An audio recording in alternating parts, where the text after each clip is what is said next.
ఈరోజు వీడియోలో పర్సంటేజ్లోని fourth model అయిన ప్రోడక్ట్ కాన్స్టెన్సీ గురించి చూడబోతున్నాం. సో మోడల్లో మనకి price into consumption equals to expenditure అనే ఫార్ములా పైనే మొత్తం క్వశ్చన్స్ చేయడం జరుగుతుంది. ఆ ఫార్ములా అండ్ ఆ మోడల్ అర్థం కావడానికి ఒక చిన్న ఎగ్జాంపుల్ చెప్తాను మీకు. రాజు అనే వ్యక్తి ఇరాన్ అమెరికా వార్ ముందు ఒక గ్యాస్ సిలిండర్ 1000 రూపీస్ పెట్టి దాన్ని 1 మంత్ వాడేవాడు అనుకోండి. ఇరాన్ వార్ తర్వాత గ్యాస్ సిలిండర్ రేట్లు పెరిగి 2000 అయింది. బట్ రాజు ఏమనుకుంటుండంటే గ్యాస్ సిలిండర్ పైన పెట్టే ఖర్చు మారకూడదు, సేమ్ ఉండాలి అని అనుకుంటుండు. అంటే 1000 రూపాయలు పెట్టి ఇంతకుముందు 1 మంత్ వాడేవాడు, ఇప్పుడు 2000 పెడుతుండు కాబట్టి 1 మంత్ కాకుండా 2 మంత్స్ వాడాలి ఆయన. అంటే ఏం చేయాలా? తినడం తగ్గియాలా, గ్యాస్ వాడకం తగ్గియాలా, 3 టైమ్స్ తినేది 2 టైమ్స్ తినాలా. సో ఇదే మెయిన్ కాన్సెప్ట్. ఈ కాన్సెప్ట్ పైన క్వశ్చన్స్ అన్నీ ఉంటాయి. సో క్వశ్చన్స్ చూద్దాం ఒకసారి. ఫస్ట్ క్వశ్చన్ చూసుకుంటే, the price of sugar increased by 25%. By how much percentage must a householder reduce their consumption of sugar so that the total expenditure remains constant.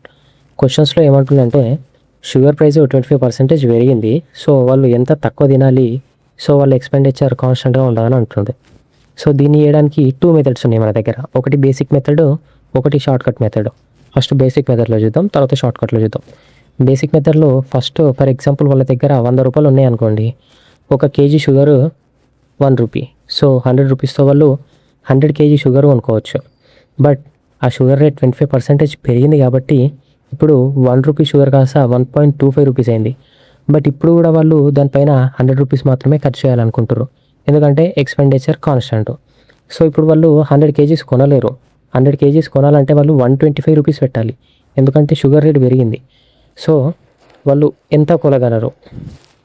So వాళ్ళు ఎంత కొనగలరు ఇప్పుడు 100 rupees అని చూస్తే వాళ్ళ దగ్గర ఉంది 100 రూపీస్.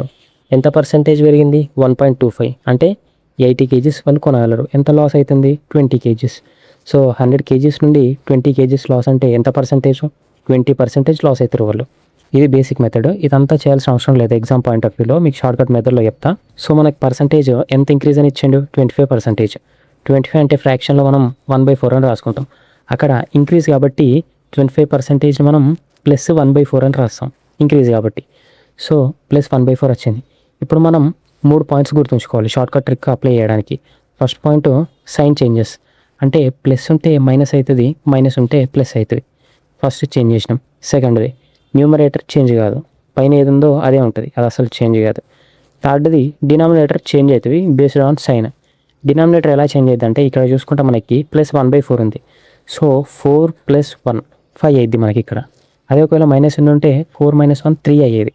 సో ఇట్లా అన్నమాట. ఈ పాయింట్స్ అప్లై చేస్తే మనకి ప్లస్ 1/4 కాస్త మైనస్ 1/5 వచ్చింది. సో 1/5 అంటే ఎంత మనకి పర్సంటేజ్లో? 20%. మనకి ఇప్పుడు మైనస్ వచ్చింది కాబట్టి మైనస్ 1/5 అంటే 20% రిడక్షన్. సో బేసిక్ మెథడ్లో 20% రెడ్యూస్ అనే వచ్చింది, ఇంట్లో కూడా 20% రెడ్యూస్ అనే వచ్చింది. బట్ ఎగ్జామ్ పాయింట్ ఆఫ్ వ్యూలో ఈ షార్ట్ ట్రిక్ మీరు వాడడం బెటర్ ఈ బేసిక్ మెథడ్ కన్నా. సెకండ్ క్వశ్చన్ చూసుకుంటే, the length of rectangle is decreased by 16 2/3%.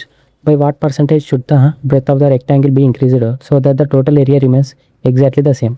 క్వశ్చన్లో ఏమంటుందంటే రెక్టాంగిల్ యొక్క లెంత్ 16/2/3% డిక్రీజ్ అయింది.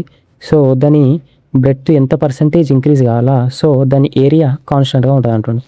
16 2/3% మనం ఫ్రాక్షన్లో రాసుకుంటే మనకి 1/6 వస్తుంది. బట్ ఇక్కడ డిక్రీజ్ అంటుంది కాబట్టి -1/6. సో ఇప్పుడు ఆ 3 పాయింట్స్ అప్లై చేస్తే ఇక్కడ ఏమొస్తుంది? మైనస్ సింబల్ కాస్త ప్లస్ అవుతుంది. సెకండ్ న్యూమరేటర్ చేంజ్ కాదు, 1 ఎలా ఉందో అలాగే ఉంది. థర్డ్ది డినామినేటర్ సైన్ పైన చేంజ్ అయ్యింది. సో ఇక్కడ 6 - 1 5. సో మనకి ప్లస్ 1/5 వచ్చింది. 1/5 అంటే పర్సంటేజ్లో 20%, ప్లస్ 1/5 అంటే 20% ఇంక్రీజ్. అంటే మనం బ్రెత్ని 20% ఇంక్రీజ్ చేస్తే దాని ఏరియా అనేది చేంజ్ కాదు. థర్డ్ క్వశ్చన్ చూసుకుంటే, due to A 20% reduction in price of rice A person is able to buy 5 kgs more rice for 1200. Find the original price of rice per KG. ఇది ఎలాంటి question అంటే చాలా competitive ఎగ్జామ్స్లో repeat అయిన question. ఈ ఒక్క question నుండే 4 types of questions మీరు చూడగలరు. సో దీన్ని కొంచెం క్లారిటీగా వినండి. దీన్ని ఎలా సాల్వ్ చేస్తామంటే మనకు ఫార్ములా ఆల్రెడీ తెలుస్తుంది, price into consumption equals to expenditure. So ఆ ఫార్ములాను వాడాలి మనం. ఇక్కడ ఫర్ ఎగ్జాంపుల్ ఒక పర్సన్ దగ్గర 100 రూపీస్ ఉన్నాయి అనుకోండి, అతను ఎంత రిడక్షన్ అంటే ఎంత లాస్ అయ్యిండు? 20%. సో 100లోకి వెళ్ళి 20 తీసేస్తే 80.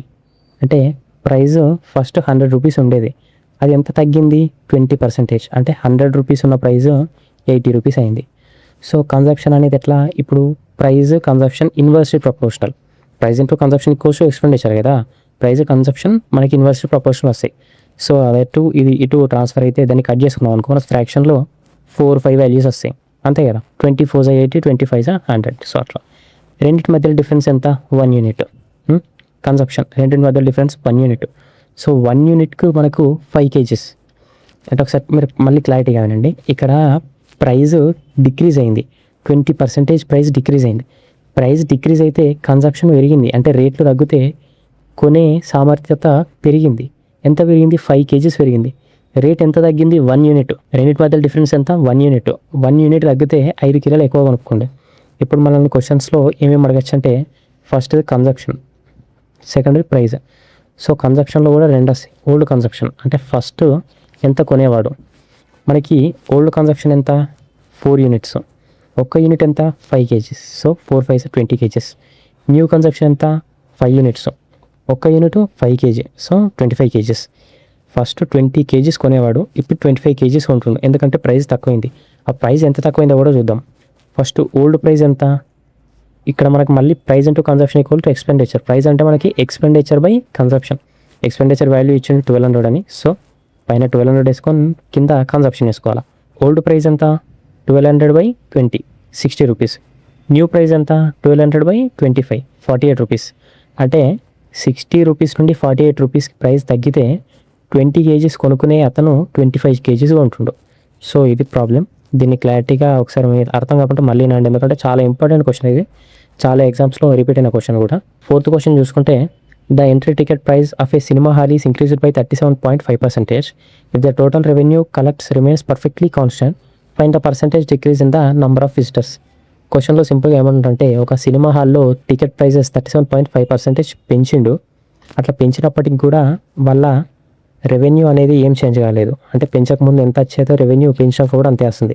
సో ఇప్పుడు రేట్లు పెంచారు కాబట్టి కొంచెం కస్టమర్స్ తక్కువ వస్తారు. అది ఎంతమంది తక్కువ వచ్చారు అంటే ఎంత పర్సెంటేజ్ కస్టమర్స్ డిక్రీజ్ అయ్యారని అడుగుతారు. సో 37.5% అనేది మనకి డైరెక్ట్గా ఉండదు. మనం కొంచెం క్యాలిక్యులేట్ చేసి కొంచెం ఆలోచిస్తే అర్థమైంది. ఏంటంటే మనకి 1/8 12 1.5% అంటే 12.5%. 12.5% మనం 3 times యాడ్ చేస్తే మనకు వచ్చేదే 37.5%. అంటే ఇంటూ 3 చేయాలి. 1/8 ఇంటూ 3. సో ఇక్కడ ఇంక్రీజ్ చేసిన టికెట్ ప్రైస్ కాబట్టి ప్లస్ 3/8. సో ఆ 3 పాయింట్స్ మనం అప్లై చేస్తే మనకు వచ్చే వాల్యూ ఏంది? ప్లస్ కాస్త మైనస్ అయితే 3 ఎలా ఉందో అలాగే ఉంటుంది. ఇక్కడ 8 + 3 11 అయితే సో -3/11% రావడానికి ఇంటూ 100. సో 300/11 ఆర్ 27.27% విజిటర్స్ తక్కువైపోయారు ప్రైసులు పెంచినందుకు. ఇక ఫైనల్ క్వశ్చన్, ఫిఫ్త్ క్వశ్చన్ చూసుకుంటే while travelling from home to office a driver increases the speed of a car by 44.44%. Due to this the driver reaches the office exactly 16 minutes earlier than the usual. Find the original time taken by the driver to complete the journey. So క్వశ్చన్లో సింపుల్గా ఏమన్నంటే వాళ్ళ ఇంటి నుండి ఆఫీస్కి వెళ్ళే టైంలో ఆ officer స్పీడ్ని 44.44% increase చేసిండు. సో అంత స్పీడ్ ఇంక్రీజ్ చేసినందుకు ఆఫీస్కి 16 minutes తొందరగా రీచ్ అయ్యిండు. సో ఇక్కడ అడిగేది ఏంటంటే యూజువల్ టైం, అంటే ఒకవేళ స్పీడ్ ఇంక్రీజ్ చేయకుండా నార్మల్గా పోతే రీచ్ అయ్యే టైం ఏందని అడుగుతుంది. సో ఇక్కడ మనకి ఇచ్చిన పర్సంటేజ్ 44.44%. ఇది కూడా ప్రీవియస్ క్వశ్చన్లా డైరెక్ట్ పర్సంటేజ్ వాల్యూ కాదు. కొంచెం దీన్ని ఆలోచిస్తే మనకి ఏమర్థమవుతుంది అంటే 1/9 అనేది ఫ్రాక్షన్ మనకి 11.11% ఇస్తుంది. సో దానికి మనం ఇంటూ 4 చేసాం అనుకో, 11.11 ఇంటూ 4 చేస్తే 44.44%. సో ఇది ఇక్కడ స్పీడ్ ఇంక్రీజ్ అయింది కాబట్టి ప్లస్ 4/9. నేను మీకు సెకండ్ థర్డ్ మోడల్లో ఆల్రెడీ చెప్పా ఏంటంటే కింద డినామినేటర్ అనేది ఒరిజినల్ వాల్యూ, పైన ఉన్నది increased are decreased value. So first speed ఎంత పోయేవాడు అతను 9, బట్ ఇప్పుడు ఎంత పోతుండు 9 + 4 13 యూనిట్స్లో స్పీడ్ పోతుంది. సో ఈ ఫార్ములా అందరూ తెలిసి ఉంటుందని అనుకుంటున్నా. Speed equals to distance by time. So ఇక్కడ వాళ్ళ ఇంటి నుండి ఆఫీస్కి డిస్టెన్స్ ఏం చేంజ్ అవ్వట్లేదు. అక్కడ నుండి ఇక్కడికి వెళ్తాడు, ఇక్కడ నుండి అక్కడికి వెళ్తాడు. సో డిస్టెన్స్ కాన్స్టెంట్ తీసుకుంటే స్పీడ్ టైంకి ఇన్వర్స్లీ ప్రపోర్షనల్. సో ఇక్కడ మనం ఒరిజినల్ వాల్యూ న్యూ వాల్యూ అంటే ఓల్డ్ వాల్యూ న్యూ వాల్యూ చూసుకుంటే స్పీడ్ ఫస్ట్ ఎంత ఉంది 9 units ఉంది, బట్ ఇంక్రీజ్ చేసినప్పుడు ఎంత అయింది 13 units అయింది. సో టైం ఇన్వర్స్లీ ప్రపోర్షనల్ కాబట్టి రెండు రివర్స్ అవుతాయి. అంటే 13 9 అయితే రెండింటి మధ్యలో డిఫరెన్స్ 4 units. సో 4 units తేడా వచ్చినందుకు ఎన్ని నిమిషాలు ముందు రీచ్ అయ్యిండు 16 minutes. అంటే 1 unit 4 minutesతో సమానం. మన క్వశ్చన్లో ఏం అడిగిండు? ఒరిజినల్ టైం అడిగిండు. సో ఒరిజినల్ టైం ఎంత 13 units, ఒక unit value 4 minutes. So 13 4 52 minutes.